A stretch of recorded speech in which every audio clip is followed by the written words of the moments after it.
এখন আমরা বাংলা দ্বিতীয় পত্রের সমাস নিয়ে আলোচনা করব। তো আজকের আমাদের আলোচনার বিষয়বস্তু হলো আমরা ৬টা সমাস সম্পর্কে জানব এবং সেই সমাস কীভাবে চিহ্নিত করতে হয় সেটা শিখব এবং আমরা গুরুত্বপূর্ণ সমাসগুলো দেখব যেগুলো পরীক্ষায় আসে। তাহলে আমরা চলো শুরু করি। এখন সমাস আমাদের জানা আছে যে সমাস জিনিসটা কি, যে সমাস শব্দের অর্থ হচ্ছে সংক্ষেপণ, বহুপদের একপদীকরণ। তো আমরা এই যে আয়ের উপর ধার্য যে কর, এটা পুরাটা একটা ব্যাস বাক্য, এটাকে আমরা সংক্ষেপ করে লিখতে পারি আয়কর। একইভাবে বিয়ের জন্য পাগল আমরা সংক্ষেপে করি কি বিয়ে পাগল। তাহলে আমাদের এখানে এই যে আয়ের উপর ধার্য যে কর পুরাটাকে বলা হচ্ছে ব্যাস বাক্য, আর আয়কর যেটা এটাকে বলবে সমস্ত পদ। এখন এই সমস্ত পদের আবার দুইটা অংশ থাকে, একটা হচ্ছে পূর্বপদ আর একটা হচ্ছে পরপদ। তো আয়কে বলবো আমরা পূর্বপদ এবং কর পরবর্তী অংশকে বলবো পরপদ। একইভাবে গড়মিলের কি আসবে, যে মিলের অভাব, তাই না? ব্যাস বাক্যটা কেমন আসবে, মানে আমাদের পরীক্ষা যেভাবে লিখতে হবে যে আমাকে গড়মিল শব্দটা দেওয়া থাকবে, এখন আমাকে কি করতে হবে, প্রথমেই এর ব্যাস বাক্যটা লিখতে হবে যে মিলের অভাব, তারপর কোন সমাস সেটা বলতে হবে অব্যয়ীভাব সমাস।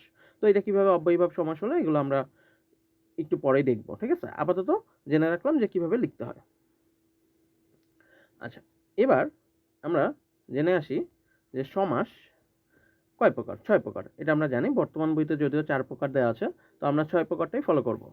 তো সমাস 6 প্রকার। 1 হচ্ছে দ্বন্দ্ব সমাস, 2 হচ্ছে কর্মধারয় সমাস, 3 হচ্ছে তৎপুরুষ সমাস, 4 হচ্ছে দ্বিগু সমাস, 5 হচ্ছে অব্যয়ীভাব সমাস এবং 6 হচ্ছে বহুব্রীহি সমাস। তো এই হচ্ছে 6টা সমাস, সবাই আমরা জানি। এখন আমরা যদি দেখি যে অর্থের প্রাধান্যের উপর ভিত্তি করে আমরা সমাসকে আইডেন্টিফাই করতে পারি। যখন পূর্ব পদের অর্থ প্রাধান্য পাবে তখন সেটা অব্যয়ীভাব সমাস, যখন অর্থের প্রাধান্য কোনটা পাবে পূর্বপদ তখন হচ্ছে অব্যয়ীভাব। এগুলো আমি একটু পরে ক্লিয়ার করবো, হ্যাঁ। আচ্ছা, তারপরে যখন পরপদের অর্থ প্রাধান্য পাবে তখন হচ্ছে কর্মধারায় তৎপুরুষ দ্বিগু, তিনটা হতে পারে। পরপদের অর্থ প্রাধান্য পেলে কর্মধারায় তৎপুরুষ বা দ্বিগু হতে পারে। এটা আমরা মনে রাখতে পারি এভাবে যে পরকে আর কত দিই, পরকে আর কত দিই, হ্যাঁ। তার মানে পরপদ হচ্ছে এই যে কত দিই, এইটুকু আমরা মনে রাখবো যে কত দিই। তাহলে এই কথা হচ্ছে কর্মধারায়, তত হচ্ছে তৎপুরুষ আর দ্বিতীয় হচ্ছে দ্বিগু। তার মানে যদি পরপদের অর্থ প্রাধান্য পায় তাহলে আমাদের তিনটা হইতে পারে, একটা হচ্ছে কর্মধারা হতে পারে, অথবা তৎপুরুষ হতে পারে, অথবা দ্বিগু হতে পারে। আর পূর্বপদের অর্থ প্রাধান্য পেলে সেটা হবে অব্যয়ীভাব। এরপরে যদি উভয় পদের অর্থের প্রাধান্য পায় সেটা হচ্ছে দ্বন্দ্ব সমাস, উভয় পদ।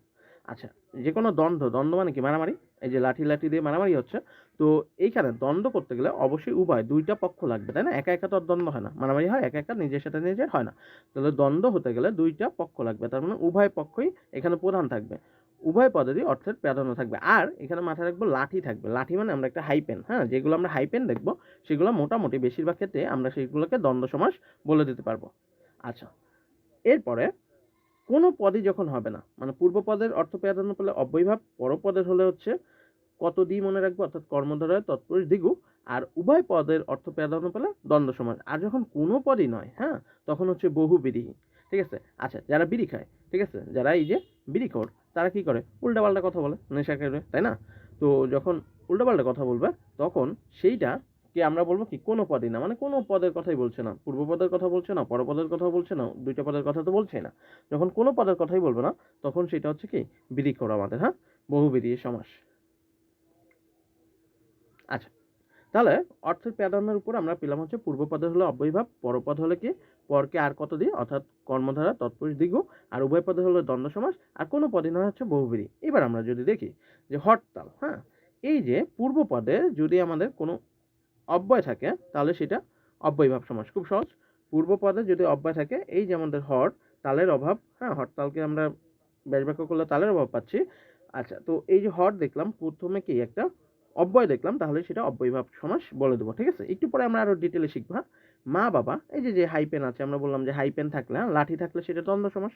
অথবা মা বাবা, হ্যাঁ, এর ব্যাস বাক্যটা কি হবে, ও দিয়ে করতে হয়, হ্যাঁ। তাহলে মা ও বাবা দ্বন্দ্ব সমাসে ও দিয়ে ব্যাস বাক্যটা করতে হয়। আচ্ছা, এখন এই যে মা ও বাবা, আমাদের কি মাও এখানে বাবাও দুইজনের অর্থেরই কিন্তু প্রধান পাচ্ছে, অর্থাৎ মাকেও বোঝাচ্ছে বাবাকেও বোঝাচ্ছে। মা বাবা মানে কি মাকে বোঝাচ্ছে না বাবাকে বোঝাচ্ছে, যে কোনো একটাকে কি বোঝাচ্ছে, না দুইটাকেই বোঝাচ্ছে। যখন দুইটাকে বোঝাবে, উভয় পদকে বোঝাবে, তখন সেটা কি সমস্যা, দ্বন্দ্ব সমস্যা। আচ্ছা, তারপরে 80-20, এটা যদি দেখি 80-20 মানে কি আসলে 80-20 যদি আমরা ব্যাস বাক্য করি তাহলে আসে 80-তে 20 জার। এখন 80 মানে কি? 80 মূলত দাঁত, হ্যাঁ? আমাদের যে দাঁত 32টা দাঁত, সেই 80 মানে দাঁত। আর 20 তো 20। এখন 80-20 দ্বারা কি বোঝায়? 80-20 দ্বারা কি দাঁতকে বোঝায় নাকি 20কে বোঝায়? 80-20 দ্বারা আসলে কিন্তু দাঁতকেও বোঝায় না, 20কেও বোঝায় না। 80-20 দ্বারা যেটা বোঝায় সেটা হচ্ছে কি আমাদের এই যে 80-20 দ্বারা বোঝায় হচ্ছে আমাদের একটা সাপকে, ঠিক আছে? তাহলে 80-20 হচ্ছে কোনটা? সাপ, স্নেক, ঠিক আছে? এইটা আসলে আমাদের 80-20, ঠিক আছে? কালনাগিনী সাপ। কারো জীবনে কালনাগিনী আসে না? এসে সব ধ্বংস করে দিয়ে যায়। যাই হোক। তো এই যে 80-20 যেটা 80-20 মানে কি বললাম তাহলে? 80-তে 20 জার। এটা মূলত সাপকে বোঝায়। তার মানে এ 80 কেও বোঝাচ্ছে না, 20 কেও বোঝাচ্ছে না। কোনো পদকে বোঝাচ্ছে না। 80 মানে পূর্বপদ, 20 হলো পরপদ। তাহলে পূর্বপদকেও বোঝাচ্ছে না, পরপদকেও বোঝাচ্ছে না। বোঝাচ্ছে কি? অন্য পদকে। মানে কোনো পদই নয়। যখন কোনো পদই নয় বোঝায় তখন সেটা কি সমাস বলছিলাম? বহুব্রীহি। বিড়ি খেয়ে উল্টোপাল্টা কথা বলে। যে 80 কেও বোঝালো না, 20 কেও বোঝালো না। নাম বলল 80-20। কিন্তু সেটা কাউকে বোঝাচ্ছে না, সেটা বোঝাচ্ছে সাপকে। তখন সেটা হয়ে যাবে বহুব্রীহি সমাস। আচ্ছা। আরেকটা ব্যাপার হচ্ছে ঠোঁট মধু, হ্যাঁ? যে কারো ঠোঁটে চুম্বন করার পর, ঠিক আছে? সেই মধুটা এখনো লেগে আছে, ঠিক আছে? যার জন্য এখনো আমি পাগল হয়ে রয়েছি। তো এরকম যদি হয় যে তোমার ঠোঁটে, হ্যাঁ, প্রচুর মধু, তাই আমরা কি বললাম? ঠোঁটে মধু যার, ঠিক আছে? এটাও কি হবে? বহুব্রীহি সমাস। ঠিক আছে? এইটা কি ঠোঁটকেও বোঝাচ্ছে না, মধুকেও বোঝাচ্ছে না, কোনোটাকেই বোঝাচ্ছে না। বোঝাচ্ছে কাকে? আসলে তোমাকে, ঠিক আছে? ঠোঁটে মধু যার, হ্যাঁ? তো সেটা হচ্ছে বহুব্রীহি সমাস। আচ্ছা, বহুব্রীহি সমাসের চেনার উপায় থাকবে যে বা যার থাকবে। এগুলো আমরা ডিটেলে বুঝবো, হ্যাঁ? আপাতত একটু ওভারঅল ধারণা নিচ্ছি। আচ্ছা, এবার আমরা শুরু করি যে তাহলে পরপদ। পরপদে হচ্ছে আমরা বলছি যে পরপদ প্রধান হলে কি হয়? পরকে আর কত দিই, তাই না? পরপদ হচ্ছে ৩টা হয়। কর্মধারয়, তৎপুরুষ এবং দ্বিগু। এখন যদি কর্মধারয় বুঝবো কেমন করে? ৩টাই তো হচ্ছে পরপদ, তাই না? এখন আলাদা করবো কি করে? কর্মধারয় হয় তুলনা। যদি আমরা তুলনা করি তাহলে সেটা হবে কর্মধারয়। তা এটা মনে রাখতে পারি ভাইয়া যে কর্মের তুলনা হয় না, তাই না? তার মানে কর্মধারয় হয় কখন? যখন তুলনা বোঝায়। তুলনা বোঝালে কোনটা হয়? কর্মধারয়। আর তৎপুরুষ, তৎপুরুষ মনে রাখবো হচ্ছে বিভক্তি লোপ, হ্যাঁ?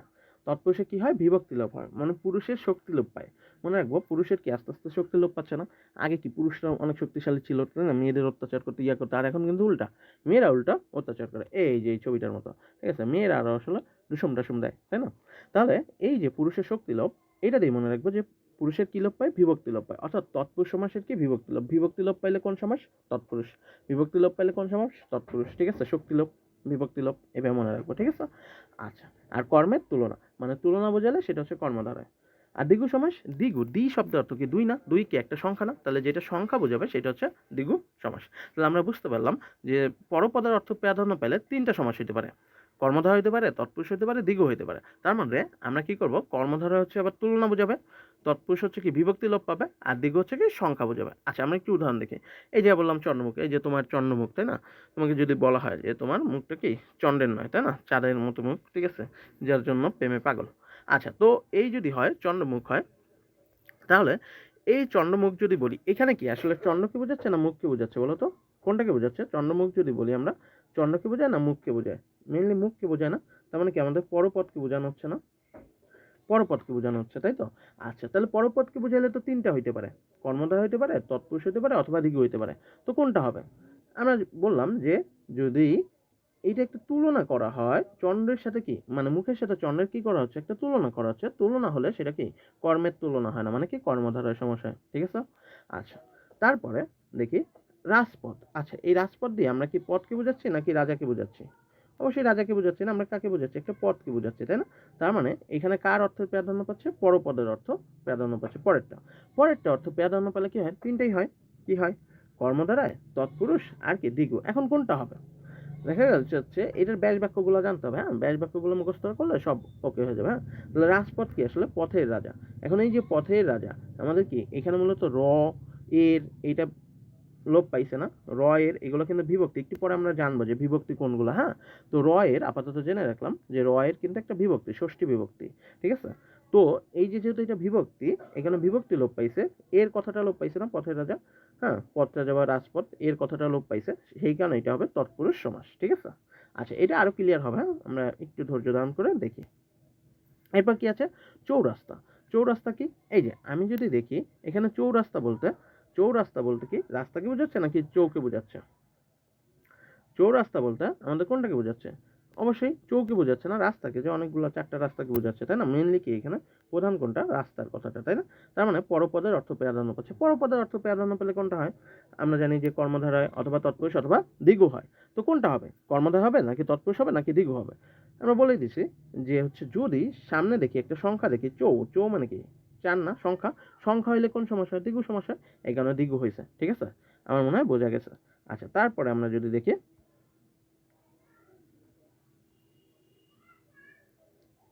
আচ্ছা এইবার আমরা আসলে শুরু করলাম, ডিটেলে শুরু করলাম। হ্যাঁ, এতক্ষণ আমরা ওভারঅল একটা ধারণা নিছি প্রত্যেকটা সমাসের। এবার আমরা এক একটা করে প্রত্যেকটা সমাস শেষ করব। তো প্রথমে আসি অব্যয়ীভাব সমাস গুলা চেনার উপায়। তো অব্যয়ীভাব সমাসের চেনার উপায় হচ্ছে আমরা বলে দেবো যে সমাসের পূর্বপদ, খালি পূর্বপদটা দেখবো। পূর্বপদে যদি অব্যয়সূচক কোনো উপসর্গ থাকে তাহলে সেটা অব্যয়ীভাব সমাস।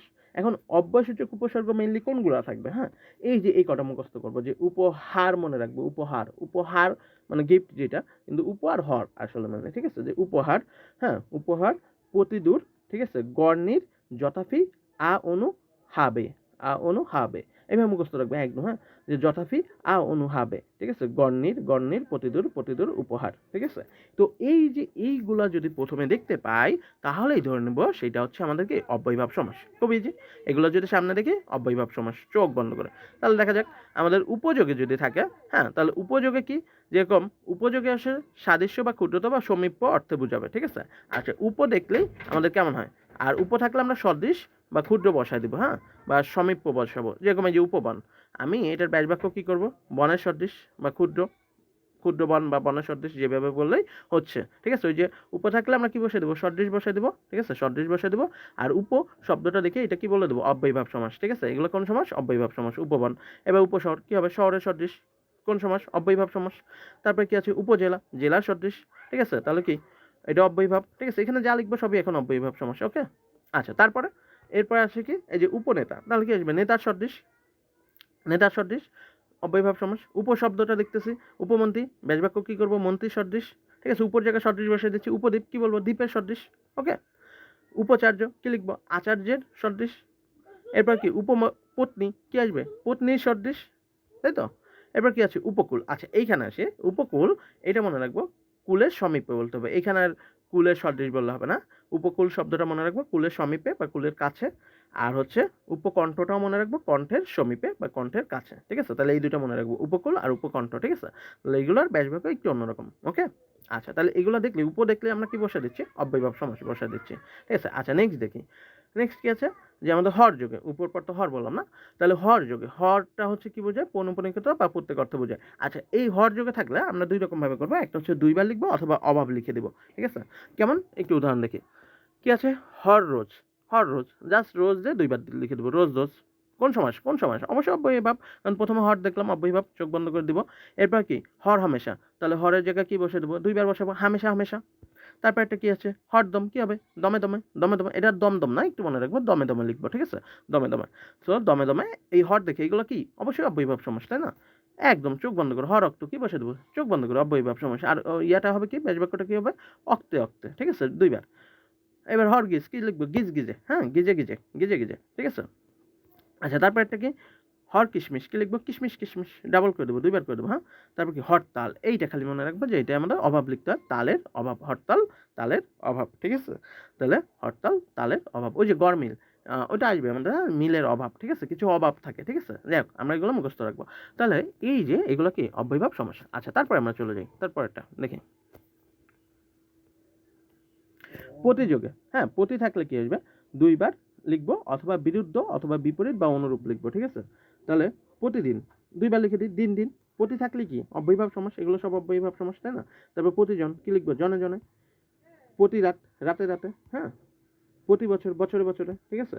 দুইবার লিখছিস। প্রতি সন, সনে সনে। প্রতিক্ষণ, ক্ষণে ক্ষণে, ঠিক আছে? আচ্ছা, তাহলে এগুলো আমাদের কি? অব্যয়ীভাব সমাস, যে এই উপহর, প্রতি, দূর, গড়, নির, যথাফি, অনু, হাবে, ঠিক আছে? এইগুলো থাকলে অব্যয়ীভাব সমাস। তাহলে প্রতি থেকে আমরা অব্যয়ীভাব সমাস বসা দিলাম। আচ্ছা, এই যে প্রতিবাদ, প্রতিবাদ, এটা কি আর বাদ বাদ করবো? না, দুইবার না, এটা প্রতিবাদ, তোমার বিরুদ্ধে বোঝাচ্ছে, তাই না? তাই বিরুদ্ধ আসবে, বিরুদ্ধ বাদ, ঠিক আছে? প্রতিবাদ বিরুদ্ধ বাদ, ঠিক আছে? কিভাবে? প্রতিকূল, কুলের বিপরীত, হ্যাঁ। ওকে, প্রতিকূল দ্বারা তো কুল বোঝাবে না, তাই না? বিরুদ্ধ, কুলের বিপরীত, তোমার কুলের বিপরীতটাই হচ্ছে প্রতিকূল। এবার কি প্রতিপক্ষ, তাহলে কি বিরুদ্ধ পক্ষ, ঠিক আছে? আচ্ছা, তারপর কি প্রতিধ্বনি, তাহলে কি আসবে ধ্বনির অনুরূপ। প্রতিধ্বনি কি আসবে, ধ্বনির অনুরূপ, হ্যাঁ, অনুরূপটা আসবে, হ্যাঁ। তাহলে আমরা প্রতি থাকলে দুই রকম হয়, হয় দুইবার লিখি, নাহলে বিরুদ্ধ বা বিপরীত, অথবা অনুরূপ বসাই। এখানে প্রতিবিম্ব কি হবে, বিম্বের অনুরূপ, এগুলো মনে রাখবে, হ্যাঁ। আর দেখে তো একদম প্রতি দেখে মনে পড়ে যাবে যে এটা কি অব্যয়ভাব সমাস, ঠিক আছে? ব্যাস বাক্যটা কিছুটা মুখস্থ রাখতে হয়। আচ্ছা, এরপরেরটা দেখি আমরা, তাহলে কি আছে, এবার আছে যথা। যথা থাকলেও কি অবশ্যই অব্যয়ভাব সমাস। আর এই যথা জায়গায় কি বসাই দেবো, অতিক্রম না করে। যথা মনে রাখবো কি, অতিক্রম না করে। তাহলে কিরকম, যথা শুদ্ধ, কি লিখবো, শুদ্ধকে অতিক্রম না করে, শুদ্ধকে অতিক্রম না করে, যথা শুদ্ধ।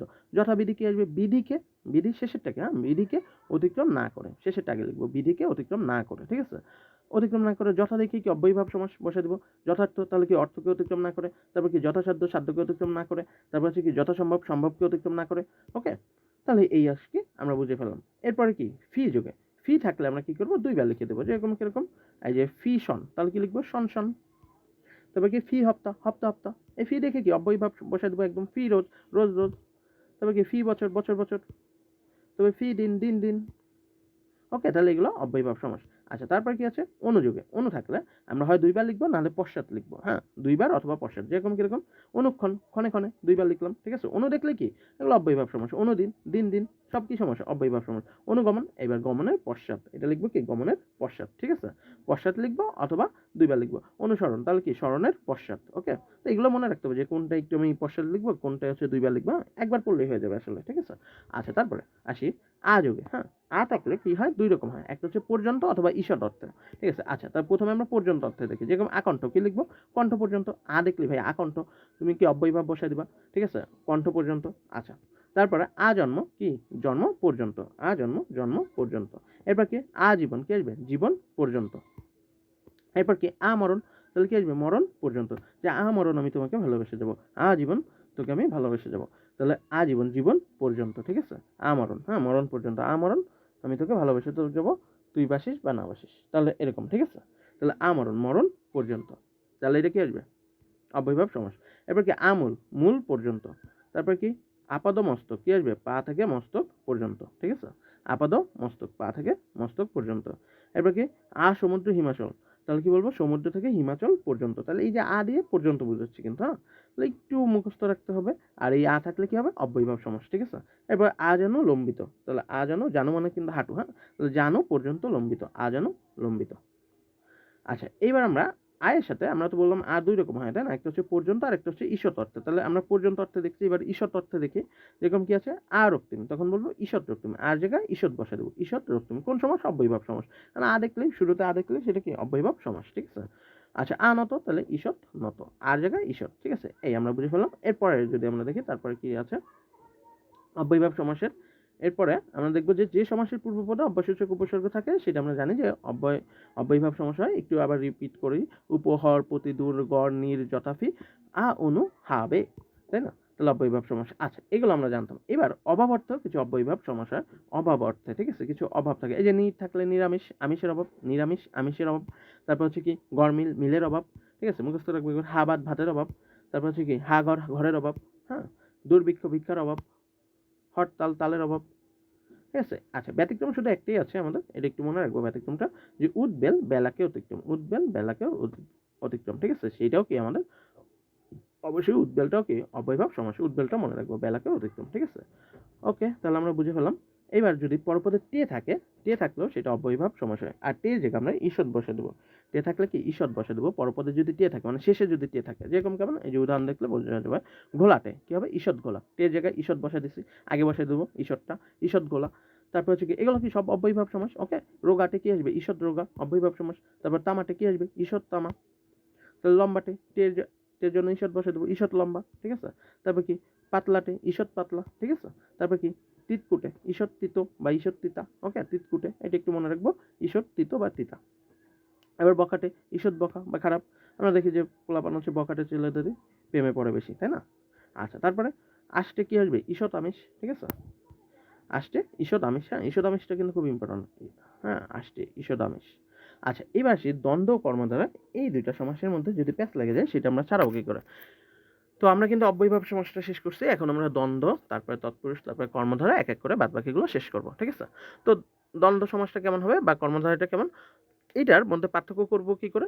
যখন দুটো পদ, যখন ২ টা ব্যক্তি বা জিনিস বোঝায় তাকে হচ্ছে দ্বন্দ্ব। কারণ দ্বন্দ্বতে আমি বলছিলাম দ্বন্দ্বতে কি ২ জন লাগবে মারামারি করতে গেলে এবং ২ জন ২ টারই পদ প্রধান থাকতে হবে। তাহলে দুটো পদ যখন ২ টা ব্যক্তি বোঝাবে তখন সেটা দ্বন্দ্ব সমাস। আর কর্মধারায় কি হবে? দুটো পদ যখন একটা ব্যক্তি বা জিনিস বোঝায় তা হচ্ছে কর্মধারায়। তাহলে দ্বন্দ্ব আর কর্মধারার মধ্যে আমরা তুলনা বুঝতে পারলাম যে দ্বন্দ্ব বনাম কর্মধারায় কি আসবে? যখন দুটো পদ বোঝাবে সেটা আসবে কি? দ্বন্দ্ব সমাসে আলাদা ২ টা জিনিস হবে আর কর্মধারায় কি হবে? একটি একক জিনিস হবে। ওকে? আচ্ছা যেরকম হাত পা। এখানে কি হাতকেও বোঝাচ্ছে, পাকেও বোঝাচ্ছে দ্বন্দ্ব। কিন্তু যদি বলি হাত পাখা, তাহলে কি আসবে? হাতকে বোঝাচ্ছে? না, শুধু পাখাকে বোঝাচ্ছে কিন্তু একটা জিনিসকে বোঝাচ্ছে। হাত পাখা দ্বারা কি ২ টা বস্তু? না, একটা বস্তু। তার মানে তখন কর্মধারয়। আর হাত পা, হাতও পাও ২ টা জিনিস বা ২ টা বস্তু, তাহলে দ্বন্দ্ব। ঠিক আছে? কিভাবে? চেয়ার টেবিল ২ টাই বোঝাচ্ছে। চেয়ারকেও টেবিলকেও ২ টা জিনিস। কিন্তু যদি বলি হাত ঘড়ি, তাহলে কি একটা জিনিসকে বোঝাচ্ছে, হাতকে। হাতকে না, শুধু ঘড়িকে বোঝাচ্ছে। ঠিক আছে? এই যে পরপদকে বোঝাচ্ছে। পরপদকে বোঝালে এখানে হাত বোঝায় না ঘড়ি বোঝায়? অবশ্যই ঘড়ি বোঝায়, তাই না? পাখা বোঝায় নাকি হাত বোঝায়? পাখা বোঝায়। তাহলে এই যে পরপদ, পরপদকে বোঝাইলে কোনটা আসে? কর্মধারয়। ঠিক আছে? দুটো জিনিস দিয়ে যদি একটা জিনিস বোঝানো হয়, ঠিক আছে? তখন সেটা কি হয়? আমাদের কর্মধারয় হয়। ঠিক আছে? আচ্ছা তারপরে সাহেব বেগম। সাহেব বেগমে কি আসবে? সাহেব ও বেগম দুজনকে বোঝাচ্ছে। ওই যে হাই পেন আছে, হাই পেন থাকলে তো ভাই মারামারি, লাঠি থাকলে দ্বন্দ্ব। ঠিক আছে? আর জজ সাহেব, জজকে বোঝাচ্ছে, সাহেবকে বোঝাচ্ছে, একজন ব্যক্তিকে বোঝাচ্ছে। জজ সাহেব মানে কি একজন ব্যক্তি না? ওকে, দুজনকে তো আর বোঝাচ্ছে না। তাহলে কি কর্মধারয়। একজনকে বোঝালে কর্মধারয়। মামা মামি দ্বন্দ্ব আসবে, দুজনকে বোঝাচ্ছে, মামা মামি দুইটাকেই। কিন্তু মেজো মামি কি একজন বোঝাচ্ছে না, শুধু একজন মামিকে, সে মেজো আর কি। ঠিক আছে? তাহলে কর্মধারয়। এরপর তো আমরা দেখলাম কর্মধারয় সমাস।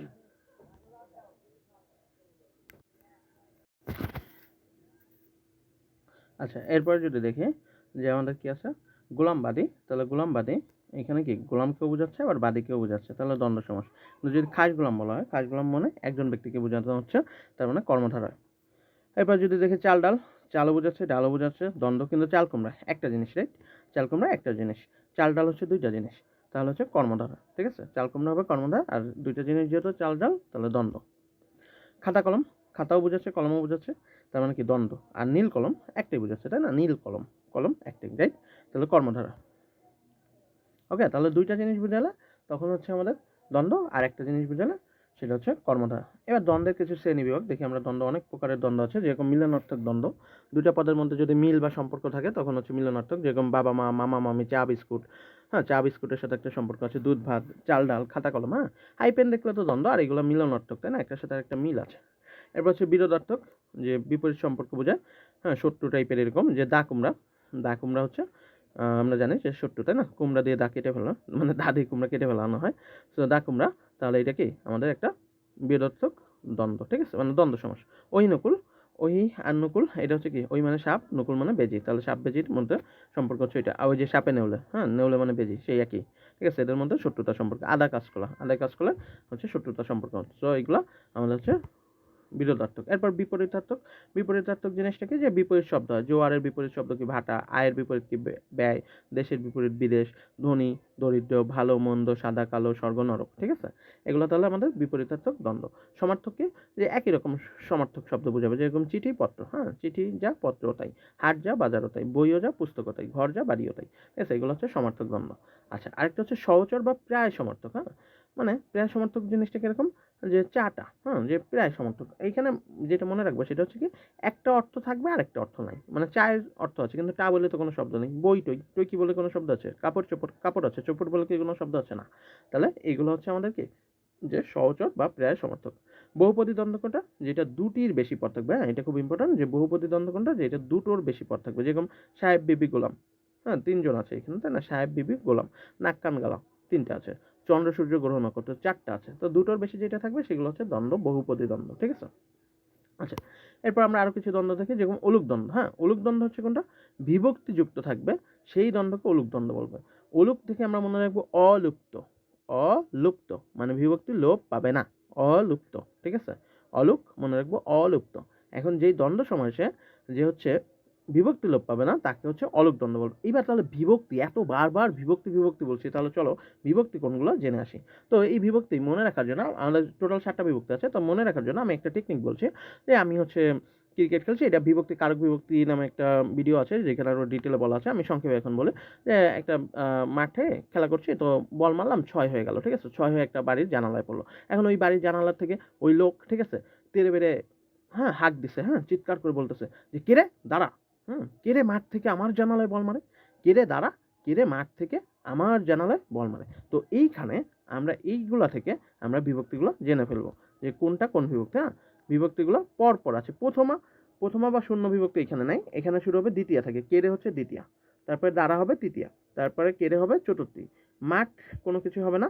হ্যাঁ, তারপরে থেকে হচ্ছে পঞ্চমী, আমার এই যে র হবে ষষ্ঠী, আর জানালায় এটা হবে অন্তস্থ হবে সপ্তমী, ঠিক আছে। এই বলমারে আর কিছু না, ঠিক আছে। তাহলে এখানে মাঠ কিছু না আর বলমারেটা কিছু না, বাদ বাকি প্রত্যেকটা দ্বিতীয়া, তারপরে তৃতীয়া, তারপর কি চতুর্থী, তারপর হচ্ছে থেকে হচ্ছে পঞ্চমী, তারপর র এর হচ্ছে ষষ্ঠী, জানালায় হচ্ছে অন্তস্থ হচ্ছে সপ্তমী। তো একটা করে বললাম আর বাদ বাকি আমাদের মনে থাকবে, যেরকম কিরকম। তাহলে দ্বিতীয় বিভক্তি প্রথমত বললাম শূন্য, দ্বিতীয়ার মধ্যে আসবে কি কে আর রে, তৃতীয়ার মধ্যে আসবে কি দ্বারা দিয়ে কর্তৃক, চতুর্থীতেও কে রে, কে রে কিন্তু দুই জায়গায় আছে, দ্বিতীয় আর কি চতুর্থী।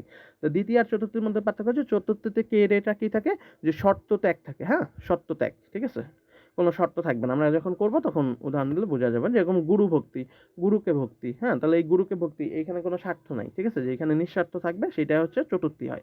যাই হোক, তারপরে আসি, আর কে রে, নর্মালি কে রে থাকলে সেটা হচ্ছে দ্বিতীয় বিভক্তি হয়, ঠিক আছে। এরপর পঞ্চমী, ওই যে থেকে থেকে থেকে মনে রাখবো হইতে থেকেছে, হইতে থেকেছে, ষষ্ঠী, ষষ্ঠী হচ্ছে ওই যে আমার র, তাহলে র এর, ঠিক আছে, ষষ্ঠী। আর সপ্তমী হচ্ছে অন্তস্থ, অন্তস্থ দিয়ে মনে রাখবো তেও অন্তস্থ, তেও অন্তস্থ।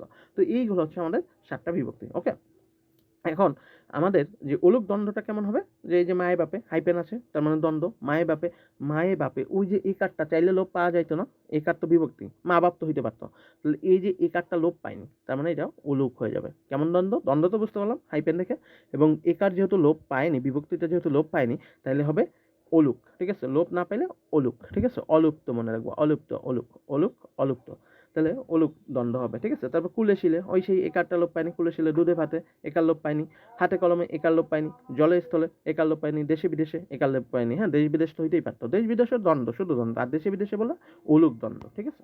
আচ্ছা, এবার সংখ্যাবাচক দ্বন্দ্ব, সংখ্যাবাচক দ্বন্দ্ব তো বুঝলামই, যেখানে সংখ্যা থাকবে, হ্যাঁ, হাইপেন থাকলো, দুইটা শব্দ থাকলো, এবং কি সংখ্যা থাকবে 9 6 7 17 12 13, সংখ্যাবাচক। শুধু সংখ্যা, একটা সংখ্যা থাকলে হয় দ্বিগু, হ্যাঁ, আর দুইটা সংখ্যা আছে তখন কি, এবং হাইপেন আছে, তার মানে সেটা দ্বন্দ্ব, সংখ্যাবাচক দ্বন্দ্ব। হ্যাঁ, ওকে।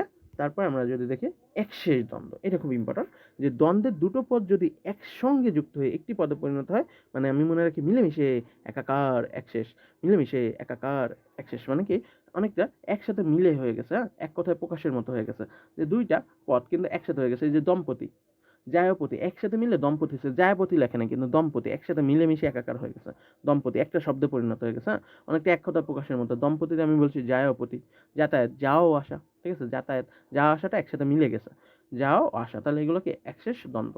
তারপর কি আমরা, তুমি সে ও আমি, তিনজন মিলে একসাথে হয়েছে, হ্যাঁ, তুমি সে ও আমি আমরা, তোমরা কি হবে, তুমি ও সে ও তারা, তাই না, তাহলে এটা হচ্ছে কি তোমরা, ঠিক আছে। তারপর হচ্ছে কি অঙ্গবাচক দ্বন্দ্ব, যে যেটা অঙ্গ থাকবে আমাদের শরীরের অঙ্গ, হাত পা নাক মুখ চোখ কান বুক পিঠ, তাই না, পেট পিঠ, তাই তো। ওকে, অঙ্গবাচক এগুলো। হ্যাঁ, ক্রিয়াবাচক কি, যে ক্রিয়া থাকবে, যাওয়া আসা, দুইটা আছে, যাওয়া আসা, লেখাপড়া। হ্যাঁ, এই যে হাইপেন দেখে তো এমনি দ্বন্দ্ব বুঝে ফেলবো, ঠিক আছে। আর হাইপেন ছাড়া যেগুলো সেইগুলো বেশি মুখস্থ রাখতে হবে, যেরকম দম্পতি, জায়পতি, এরকম ইম্পর্টেন্ট। হ্যাঁ, দম্পতি, জায়পতি, যাতায়াত, যাওয়া আসা, আমরা, তুমি সে ও আমি, হ্যাঁ, আমরা, এগুলো খুব ইম্পর্টেন্ট।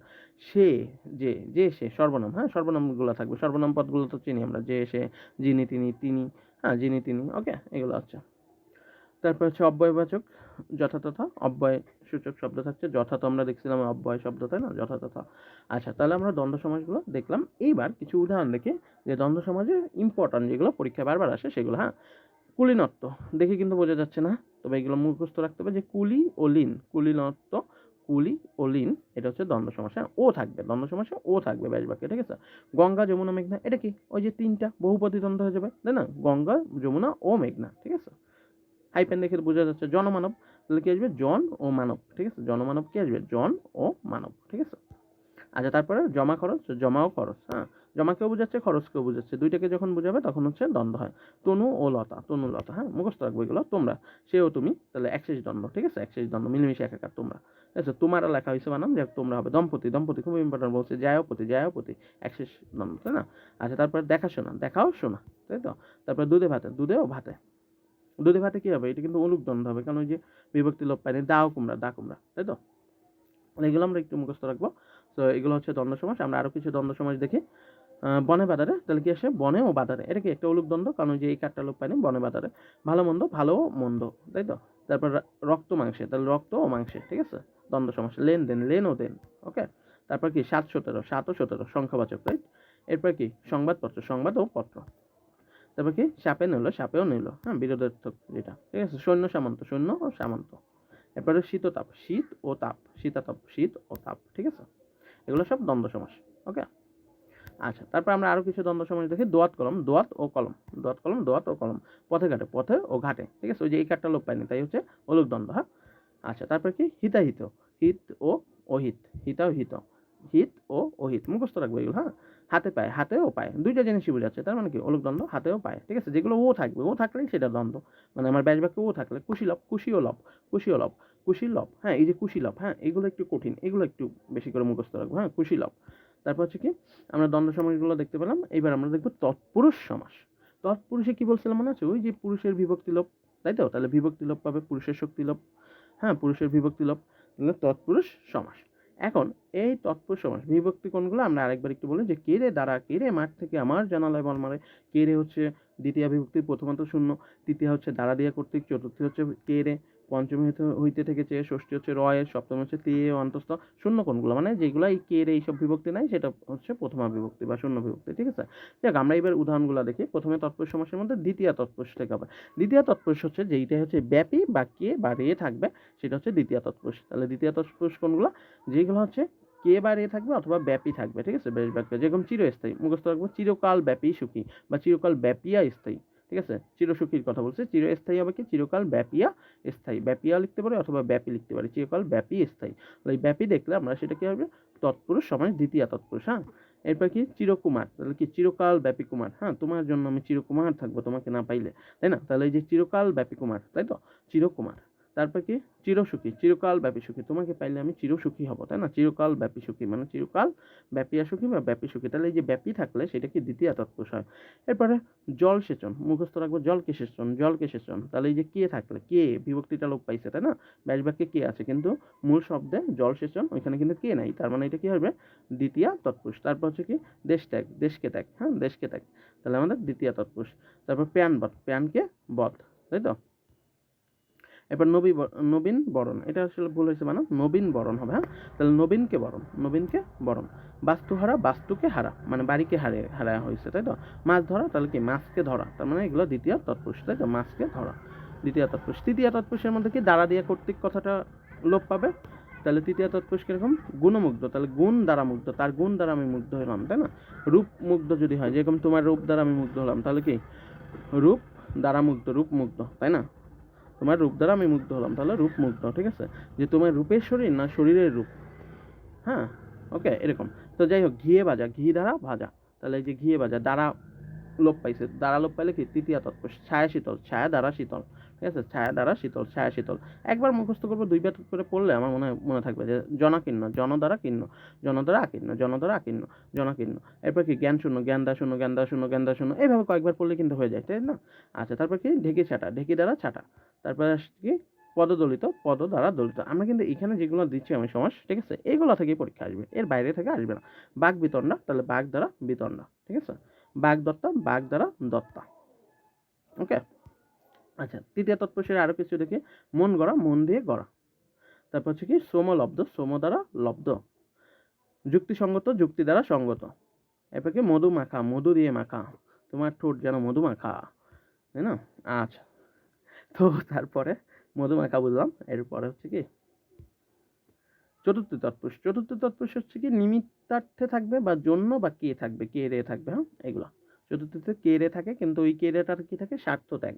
আর নিমিত্তে বা জন্য কথাটা থাকবে, জন্য, হ্যাঁ সেটা হচ্ছে চতুর্থ তৎপুরুষ। যেরকম খেয়াঘাট, খেয়া পাড়ার পারের নিমিত্তে বা খেয়া পারাপারের পারের লিখতে পারি, অথবা খেয়া পারাপারের নিমিত্তে ঘাট বা খেয়া পারাপারের জন্য ঘাট, সেটা হচ্ছে খেয়া ঘাট। তাহলে এটা চতুর্থী তৎপুরুষ। এবার কি গুরু ভক্তি, গুরুকে ভক্তি, ওই যে বললাম স্বার্থ ত্যাগ করে করা হয় গুরু ভক্তি, তাই না?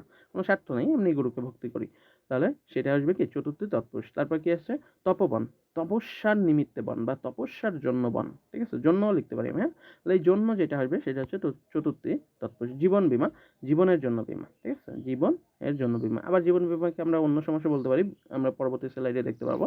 আচ্ছা, জীবনের জন্য বীমা এখানে বলি একটা সমাসকে চাইলে কিন্তু আমি অনেকগুলো সমাসই বলা যায়, ঠিক আছে, সেই অনুযায়ী ব্যাস বাক্য লিখতে হবে, সেই অনুযায়ী তুমি হচ্ছে সমাসটা বলবা।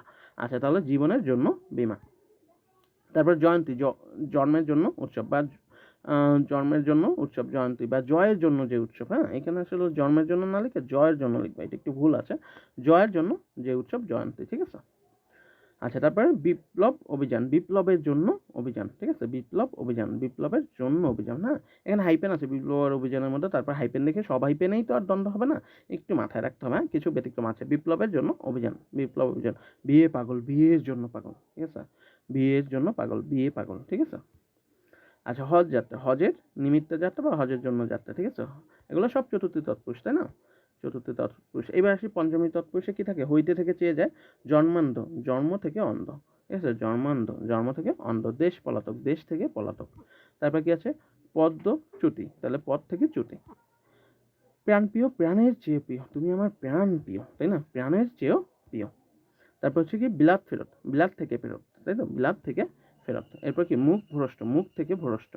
এগুলো একটু মুখস্থ রাখবো, লোক ভয়, লোক থেকে ভয়, হ্যাঁ, একটু মুখস্থ রাখলে দুইবার পড়লে আমার মনে হয় পারা যাবে। সত্য থেকে ভ্রষ্ট মানে ব্যাস বাক্যটা মুখস্থ রাখতে হবে, হ্যাঁ, ব্যাস বাক্য মুখস্থ রাখলে বাদ বাকি আমার হয়ে যাচ্ছে, নিয়মটা জানলাম হয়ে গেল, কিন্তু ব্যাস বাক্য মুখস্থ করতে হবে, হ্যাঁ, ওর জন্য কয়েকবার পড়লেই হবে। সত্য ভ্রষ্ট, সত্য থেকে ভ্রষ্ট,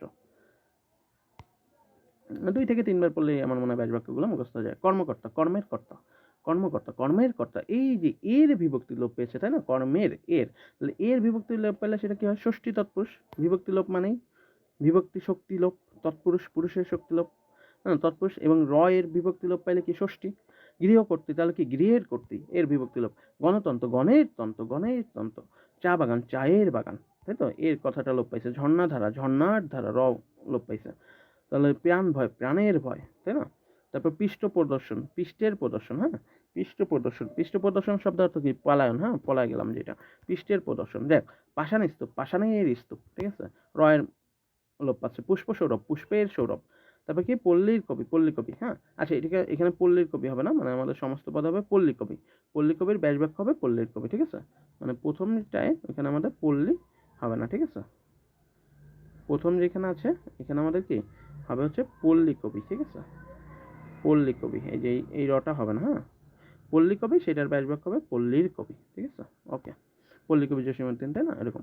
আচ্ছা, তারপর কি আছে নাচ জামাই, নাতনির জামাই, হ্যাঁ, তাহলে তোমার দাদি বা নানিকে বলবা, হ্যাঁ, যে নাচ জামাই হবে। আচ্ছা, তারপরে হচ্ছে নাচ জামাই পেলাম, তারপর হচ্ছে কি বন মধ্যে, বনের মধ্যে, তাই তো, তারপর কি বজ্র সম, বজ্রের সম। তারপর কি বিধিলিপি, বিধির লিপি, তাই তো। তারপর ভুজবল, ভুজের বল, হ্যাঁ। মামা বাড়ি, মামার বাড়ি, ঠিক আছে, মামার বাড়ি ইকুয়াল টু শ্বশুর বাড়ি। তো কি হবে শ্বশুর বাড়ি, তাহলে কি আসবে শ্বশুর বাড়ি নাকি, তাহলে শ্বশুর বাড়ি, তাহলে কি আসবে ষষ্ঠী তৎপুরুষ। মৃগ শিশু, হ্যাঁ, তাহলে কি আসবে মিঘের শিশু, হ্যাঁ, মিঘের শিশু না বলে মিঘির বলবো, হ্যাঁ, মিঘির শিশু, ঠিক আছে। আচ্ছা, মিঘের শিশু বললে হবে মার্তণ্ড প্রায়, হ্যাঁ, মনে রাখবো এটা একটু ইম্পর্টেন্ট, মার্তণ্ডের প্রায়, ঠিক আছে। তারপর মমতা রস, মমতার রস, হ্যাঁ। তো আমি এখানে যেগুলো বলছি এগুলোই পরীক্ষা আসবে। রাজপথ, পথের রাজা, ঠিক আছে, এগুলো মুখস্থ রাখতে পারলে দেখবা যে পরীক্ষায় সবগুলোই কমন পাচ্ছ।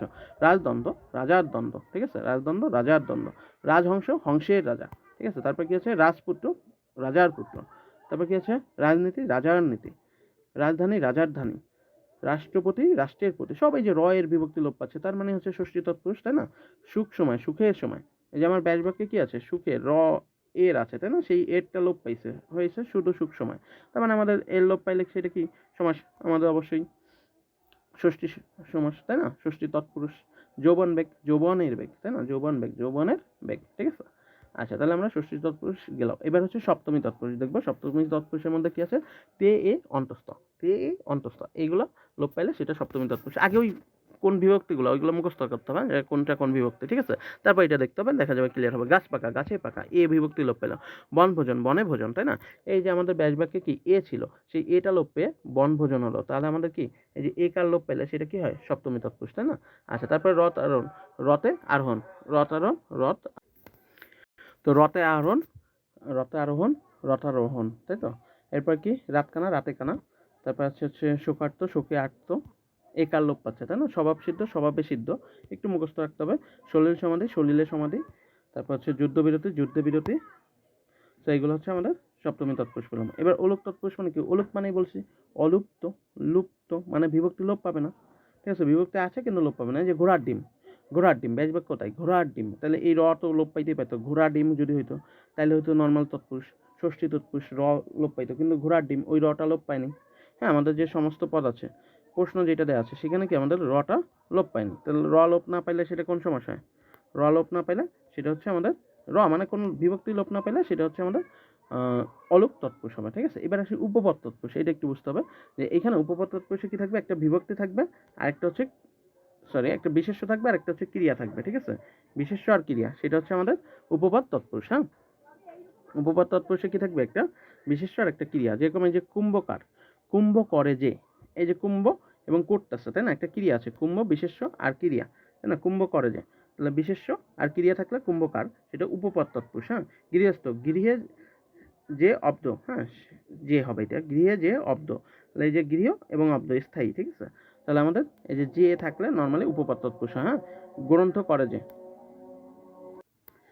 ওকে, গ্রন্থকার, তাহলে গ্রন্থ করে যে, হ্যাঁ এই যে টাইপের করে যে, এরকম বিশেষ্য ক্রিয়া থাকলে গ্রন্থ একটা বিশেষ্য আর করে যে ক্রিয়া, সো করে যে এই টাইপের থাকলে উপপদ তৎপুরুষ হয়। হ্যাঁ, পকেট মার, পকেট মারে যে, ঠিক আছে।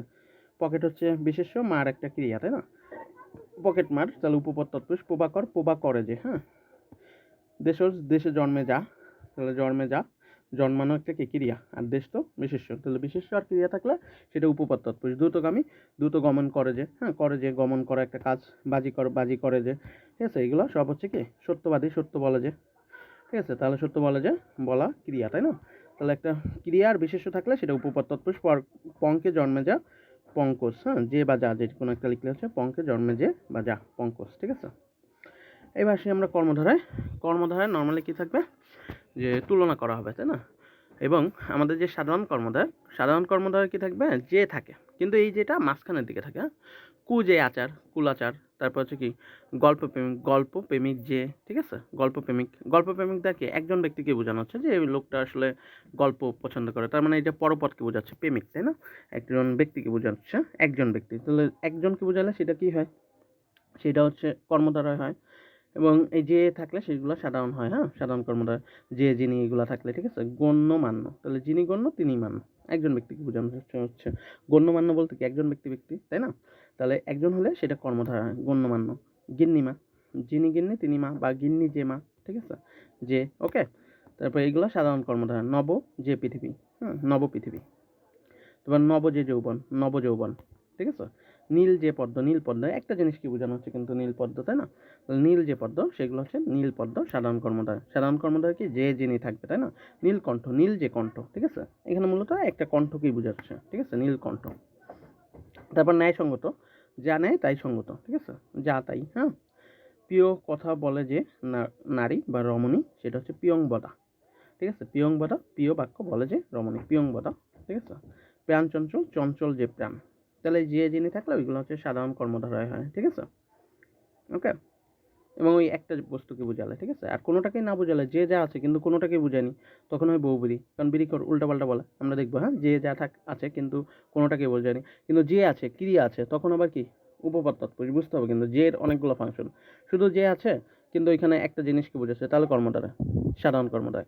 যে আছে কিন্তু করে যে ক্রিয়া টাইপের যে আছে, সেটা আসবে কি উপপদ তৎপুরুষ। আর যে যা আছে কিন্তু কোনোটাকেই বোঝাচ্ছে না, উল্টাপাল্টা বোঝাচ্ছে, তখন হয় বহুব্রীহি, ঠিক আছে। এটা মাথায় রাখতে হবে, ক্লিয়ার হবে। পরবর্তীতে আছে খাস পুকুর, খাস যে পুকুর। তারপর হচ্ছে বেগুন ভাজা, বেগুন যে মানে ভাজা যে বেগুন। এরপর ভদ্রলোক, ভদ্র যে লোক। ভদ্র মহিলা, ভদ্র যে মহিলা। মহাকবি, মহান যে কবি বা মহা যে কবি, তাই না। তারপর হচ্ছে মহাজন, মহান যে জন। আচ্ছা, এরপরে মহান যে জন, মহানবী যদি হয় তাহলে মহা যে নবী, হ্যাঁ সেরকম। মিঠা করা, যা মিঠা তাই করা, যা তাই, যা তাই হলেও কিন্তু সাধারণ কর্মধারয়, ঠিক আছে। মহা যে পৃথিবী, মহাপৃথিবী। লোকটি, লোক যে এক, হ্যাঁ এটা একটু মনে রাখতে হবে, লোকটি, লোক যে এক, তাহলে এটা কি সাধারণ কর্মধারয়। তারপর লাল গোলাপ, লাল গোলাপ দেখি একটা গোলাপ ফুলই বোঝানো হচ্ছে যার রং লাল, ঠিক আছে। তো লাল যে গোলাপ, লাল গোলাপ একটা জিনিস বোঝালে কর্মধারয়। সজ্জন, সৎ যে জন, সজ্জন একজন ব্যক্তিকে বোঝাচ্ছে, হ্যাঁ সজ্জন। ষড়যন্ত্র, সৎ যে যন্ত্র, ঠিক আছে। তাহলে যে যা যিনি এগুলো থাকলে সাধারণ কর্মধারয়। এবার আসে মধ্যপদ লোপের কর্মধারয়।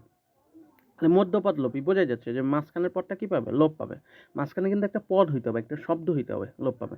হ্যাঁ যে কিন্তু শব্দ না, হ্যাঁ ঠিক আছে, মাঝখানে একটা শব্দ লোপ পাইতে হবে। এই যে সিংহাসন, সিংহ চিহ্নিত আসন, আচ্ছা সিংহাসন এটা কি সিংহ বোঝায় না আসনকে বোঝায়? অবশ্যই আসনকে বোঝায়। তাহলে পরপদ কি বোঝাচ্ছে? পরপদ কি বুঝাইলে কি হতে পারে, কর্মধারয় হতে পারে যদি সেটা একটা বস্তুকে বোঝায়। সিংহাসন একটা বস্তুকে বোঝায়, তাই না?